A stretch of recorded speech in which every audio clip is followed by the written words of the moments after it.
Então falamos sobre Dana capítulo 2, e falamos sobre os 5 reinos, e falamos sobre a última parte, os pés que são como feitos de... vamos lá, barro e ferro, certo? E dissemos que estamos exatamente nos dedos da imagem dos pés de barro e ferro, você se lembra? E que depois dos dedos não há outro reino, você se lembra? Você está com sono. Você quer que eu te coloque para dormir? Eu poderia. Não, tudo bem, não há outro reino. Durante os pés, durante os dedos, durante o barro e o ferro, algo acontece. O que acontece? Uma grande pedra vem, sem qualquer ajuda humana, e atinge os pés, e a imagem colapsa, se espalha e desaparece. E essa pedra representa o quê? Isso representa o reino de Deus. Depois da provação, não há outra profecia, não há outro reino. É isso. Vivemos exatamente aqui. Jesus está voltando. Você acredita nisso? Você deveria, SDA, Adventista do sétimo dia. Você aguarda a segunda vinda e todas aquelas religiões que não sabem que são adventistas, mas que esperam por Jesus, são adventistas.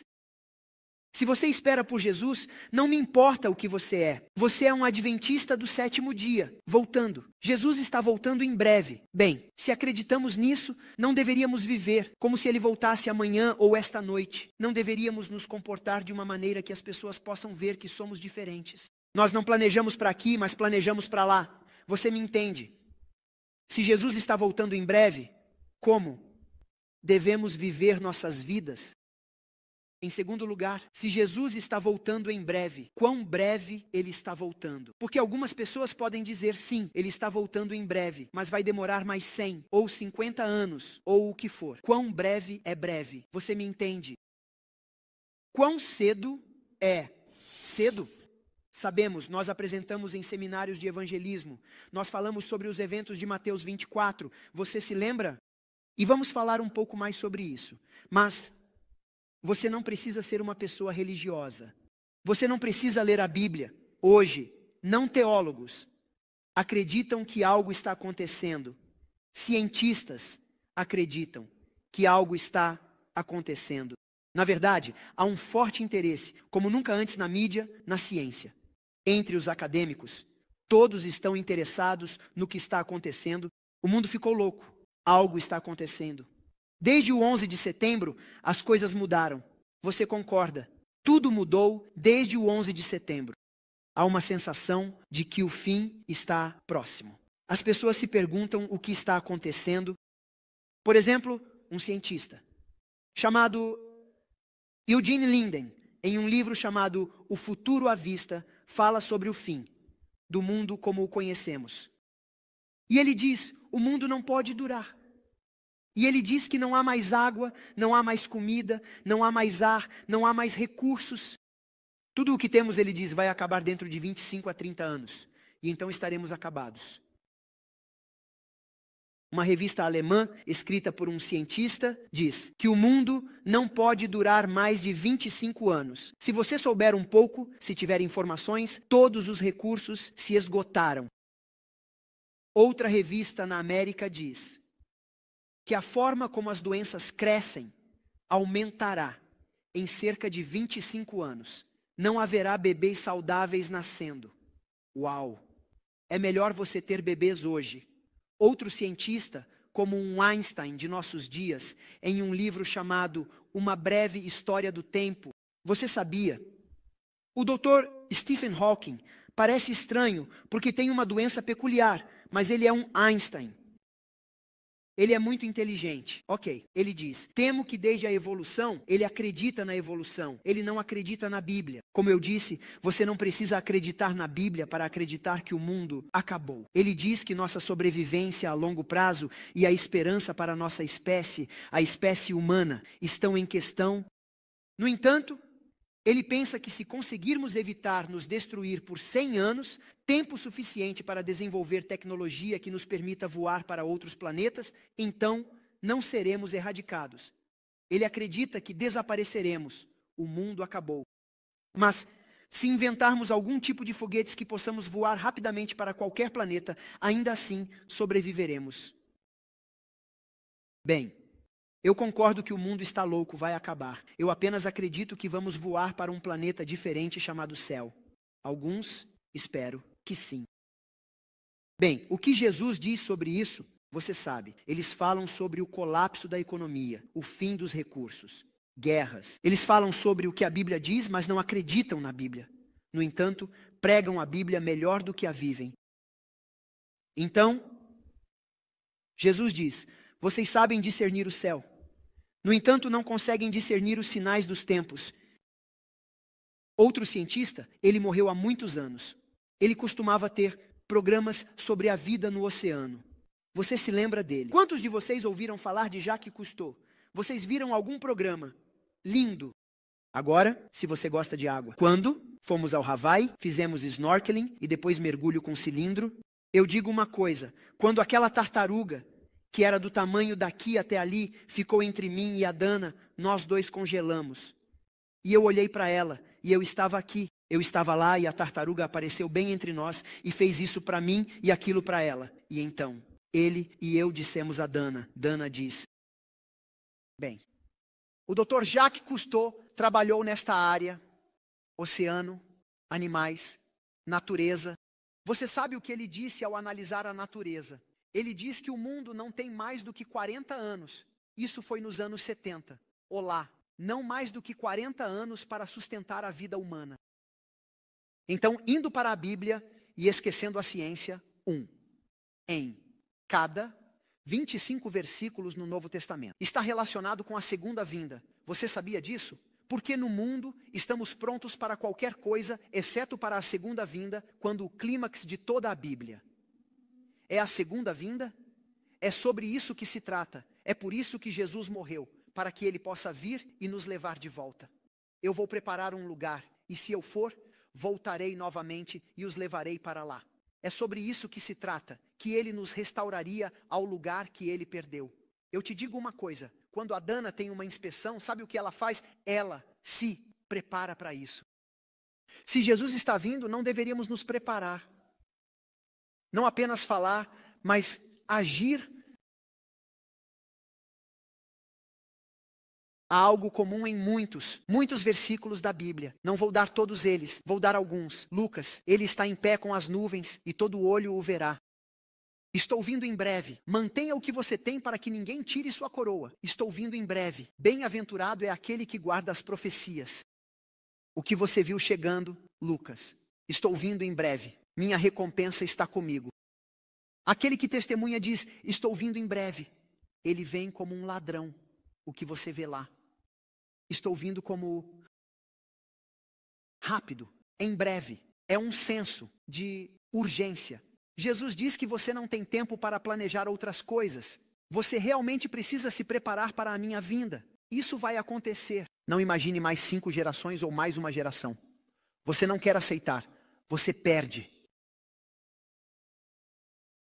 É melhor você se preparar. Há uma outra palavra que é muito comum em tudo isso. A palavra-chave aqui é vigiar. Portanto, mantenha-se vigilante porque você não sabe, mas vocês estão em trevas e diz que ele vem como um ladrão. Portanto, vocês precisam vigiar. O fim está próximo. Portanto, estejam alertas e sóbrios. Isso significa vigiar.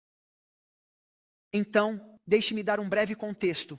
O que aconteceu? Jesus foi a Jesus e falou com os fariseus, saduceus e mestres da lei e com todas as boas, pessoas que vão à igreja, participam de encontros de acampamento e assim por diante e guardam o sábado.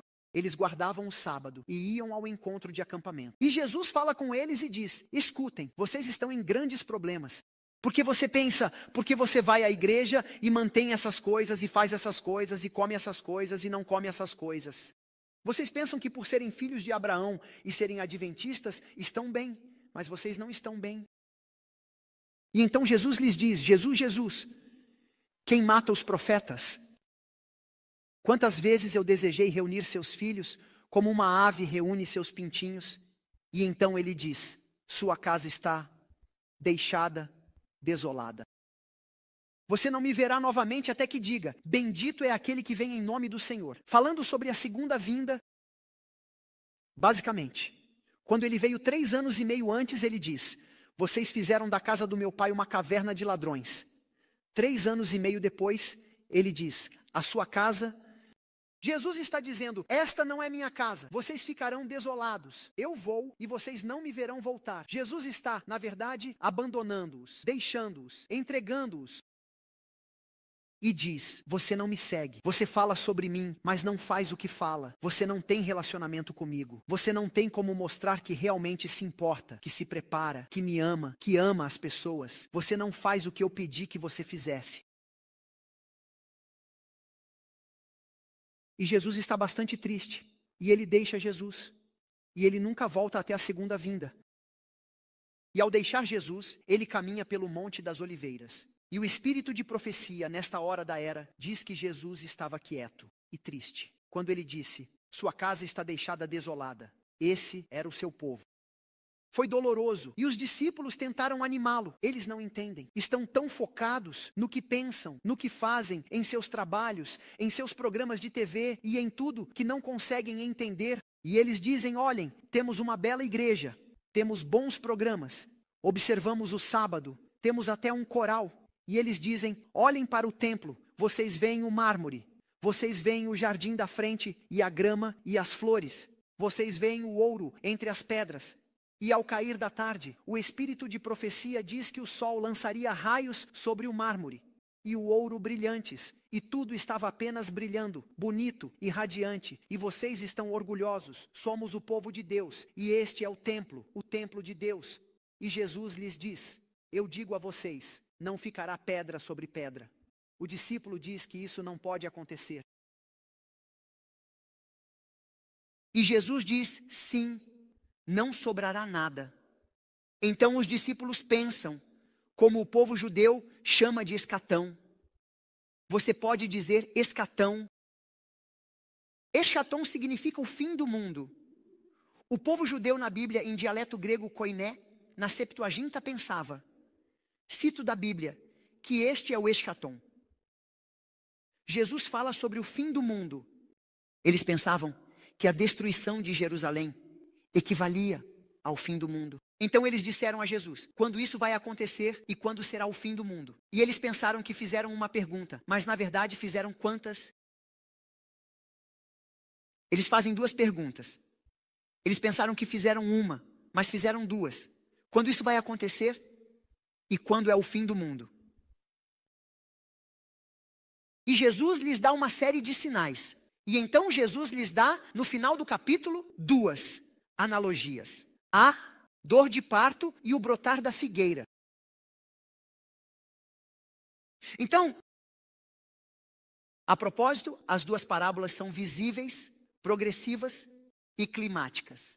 E então, Jesus diz 3 vezes, certifique-se de que ninguém o engane. E então, Jesus lhes dá 12 sinais de sua vinda. Quais são os 12 sinais? Vamos passar por eles rapidamente, o mais rápido que pudermos. Número 1, falsos cristos e falsos profetas. Bem, eu não sei quanto você assiste às notícias ou lê as notícias. Eu não faço isso muito mais porque todas elas são más notícias. Nada de bom, isso te deixa deprimido.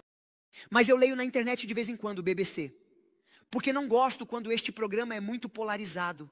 Este partido político e este programa estão muito polarizados com o outro partido político. Eu gosto de estar no meio, gosto de ler as notícias. Então eu leio a BBC na internet e a Reuters. E apenas tento encontrar um meio termo. Então você sabe o que eu vejo quando leio as notícias?